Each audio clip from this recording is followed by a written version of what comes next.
Vamos corrigir a última tarefa que foi para casa da última aula de arte, tá? Foi o exercício 1 da página 139. Para que uma peça teatral tenha uma boa apresentação com qualidade, é preciso muito planejamento. Para isso, é importante organizar corretamente os elementos básicos do teatro, tá? Então, a alternativa que completa a frase é a alternativa B, elementos básicos. Quem acertou pode colocar um certinho, quem errou, faça a correção. Continuando com a nossa aula, né, sobre os 4 elementos básicos do teatro, eu peço que vocês abram o livro na página 74 para iniciarmos. Então, nós vimos sobre cenário, agora nós vamos aprender sobre iluminação, tá? A luz cênica é usada como parte do cenário e ela tem muita importância e influência em toda a apresentação artística. Por exemplo, em uma peça teatral, se temos um grande foco de luz em um único ator ou atriz, fica claro para o público, né, para as pessoas que estão assistindo, que essa personagem é o elemento principal, ou seja, que ela trará algo importante para a história. E essa luz que fica em cima, né, da pessoa que está, do artista, realça a relevância dela na cena, como você pode observar na imagem a seguir. Tudo bem? Então, olha só, a luz cênica, ela é usada como parte do cenário, tá? E é muito importante porque fica claro para o público que essa personagem ela é o elemento principal. Durante a apresentação, várias vezes a iluminação é modificada para garantir diferentes emoções à cena. Para isso, os iluminadores, né, que são os profissionais responsáveis pela iluminação da apresentação artística, eles utilizam cores diferentes de luz e diversas intensidades. Uma hora está mais claro, ou com menos luz. Por exemplo, conforme o objetivo da cena vai mudando também a posição das luzes e as cores também vão se tornando diferentes, tá? Veja o exemplo a seguir. Cena dramática. Cena da peça Aquilo que meu olhar guardou para você, do grupo Magilute.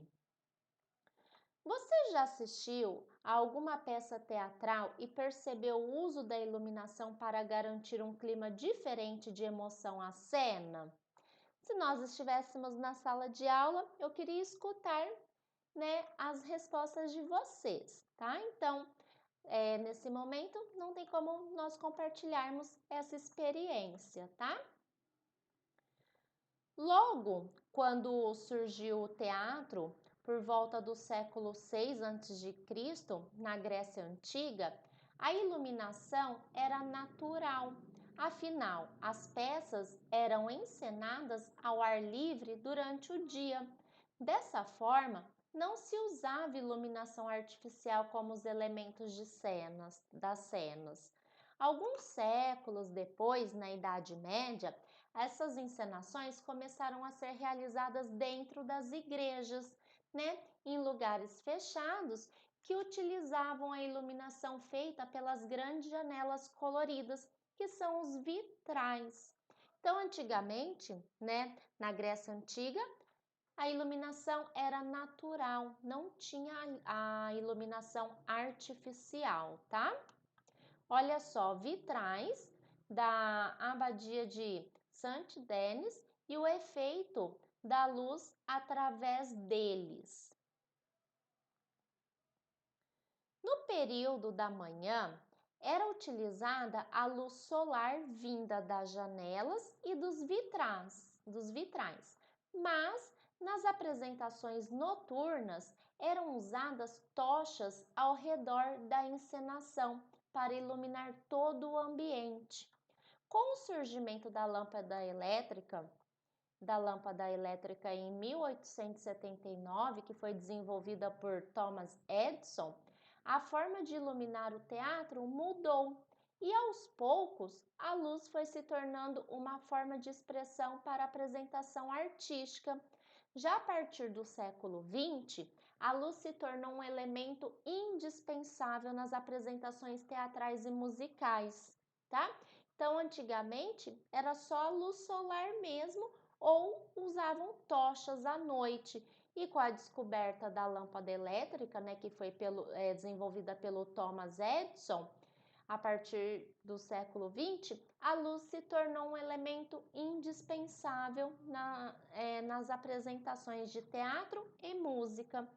Perceba, contudo, que a iluminação não é usada somente nas apresentações artísticas em palco.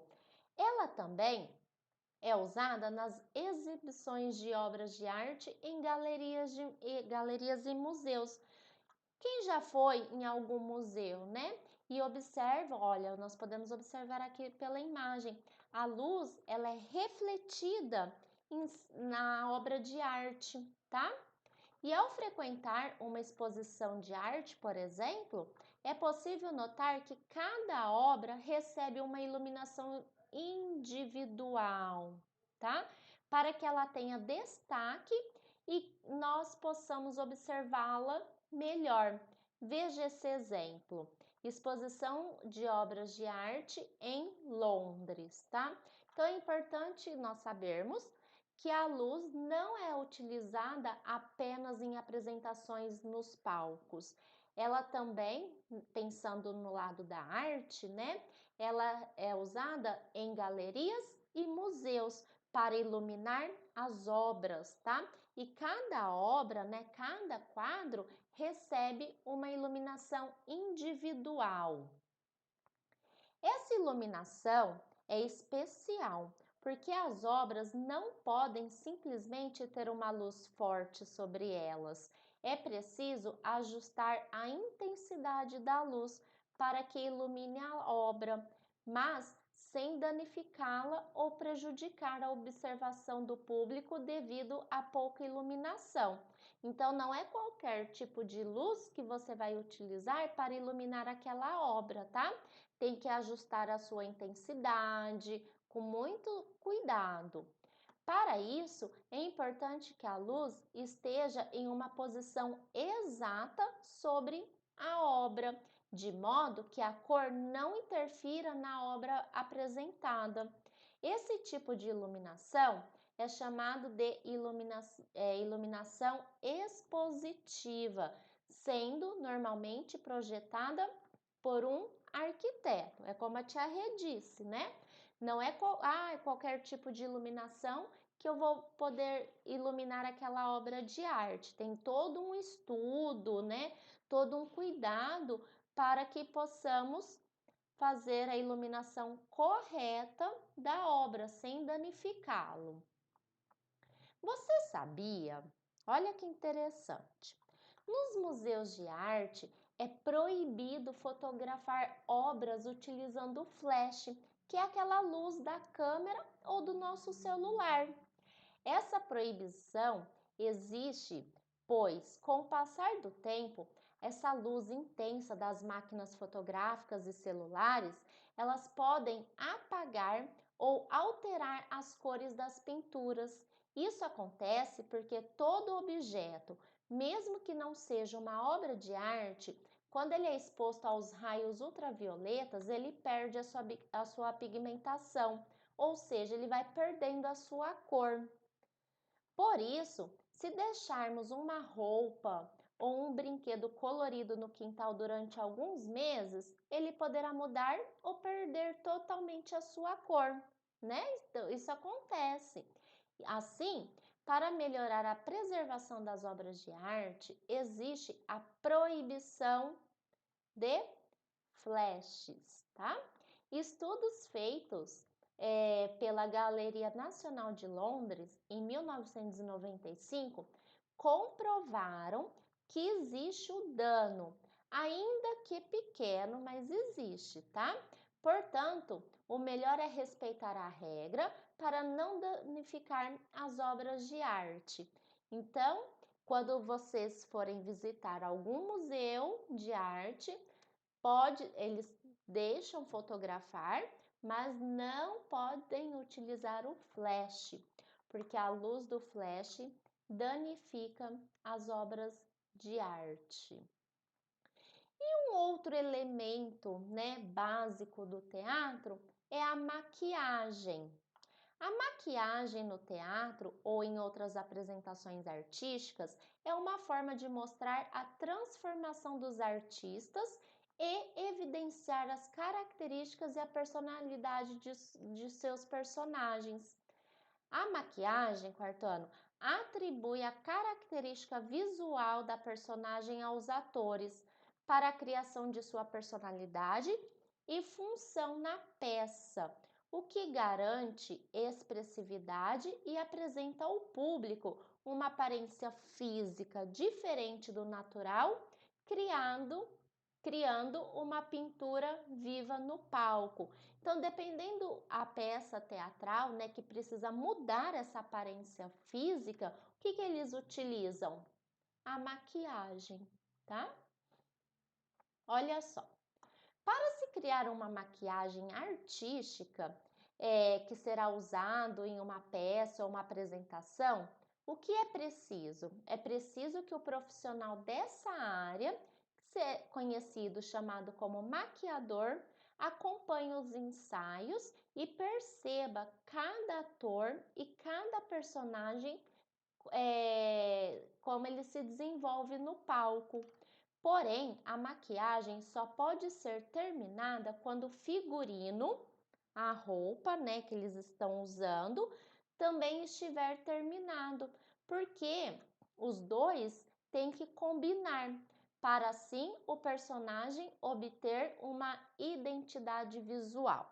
Então, esse profissional, o maquiador, ele tem que acompanhar todos os ensaios, como cada ator e cada personagem vai se desenvolver no palco, e a maquiagem ela tem que ser feita só quando termina o figurino. Quando o figurino estiver terminado, a maquiagem pode ser feita.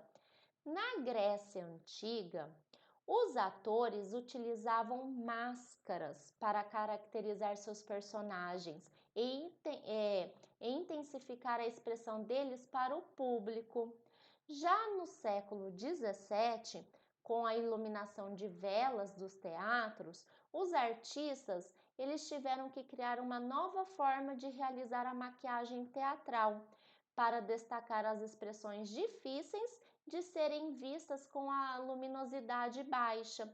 Considerando isso, o grande artista Molière criou uma solução: espalhar óleos no rosto e jogar farinha branca, destacando a boca e as bochechas com vermelho e os olhos em preto. Então, olha que interessante, né? Já no século XVII, como a iluminação das velas dos teatros era muito fraca, né? Não era muito visível, eles jogavam farinha branca no rosto. Essa figura aqui, ó, é uma atriz sendo maquiada. E no século XVIII, esse tipo de maquiagem exagerada e de rosto esbranquiçado foi substituído por uma pintura mais natural e realista. Até hoje, a maquiagem ela é criada em função da personagem, o modo de fazer e a arte visual, que é aplicada no corpo, no rosto do artista com produtos específicos para a maquiagem. Não seguem padrões completamente definidos, ou seja, a maquiagem ela é exclusivamente desenvolvida para aquela personagem, tá?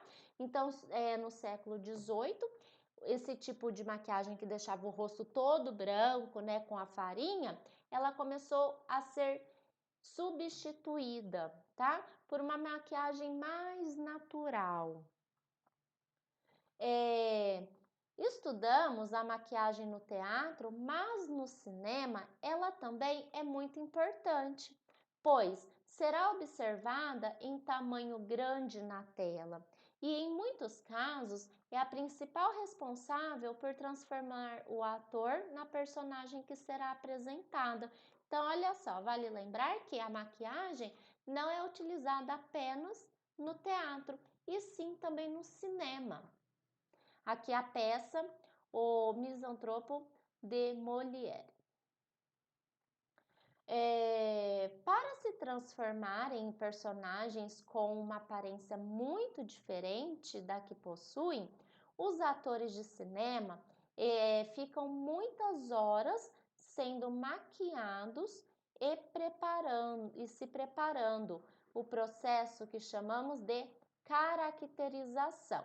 Então, esse processo de caracterização é o nome que se dá quando os atores estão sendo maquiados, tá? Eles estão sendo preparados. Só que eles ficam horas sendo maquiados. A caracterização é o processo no qual o ator deve usar mais do que a maquiagem básica, a pintura do rosto, para dar vida a personagens específicas. Às vezes, é preciso colocar máscaras de borracha e outros acessórios no rosto ou no corpo. Assim, o ator ele fica completamente irreconhecível, transformando-se na personagem que irá interpretar. Então, veja a seguir, olha só, os exemplos dos atores Brad Pitt e Jacob Tremblay. Olha só, aqui é o Brad Pitt no filme O Curioso Caso de Benjamin Button, de David Fincher.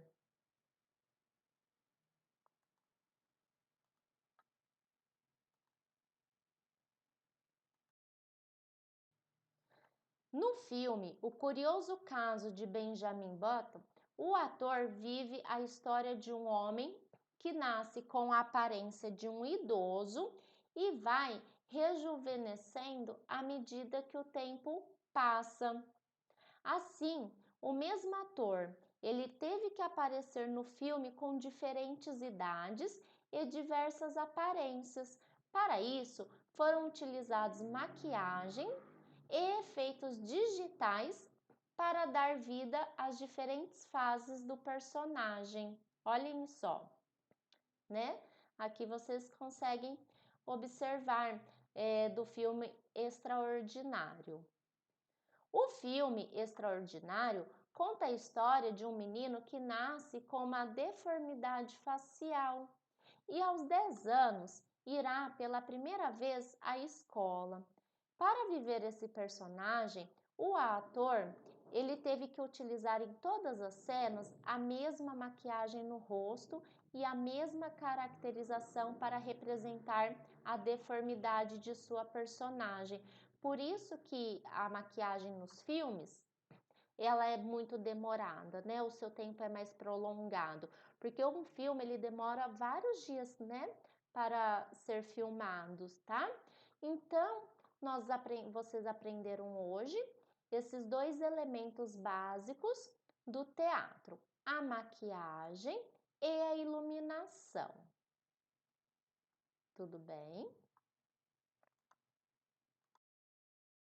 Como tarefa de casa hoje, vocês irão ensinar o papai e a mamãe sobre esses três elementos básicos do teatro que vocês aprenderam: sobre o cenário, iluminação e sobre a maquiagem, tá? Então a tarefa de casa hoje, olha só que fácil, ensinar o que aprendeu. Assim, o nosso cérebro, ele capta mais, tá? Quando nós ensinamos o que aprendemos. Tudo bem? Então, a tarefa de casa é essa só.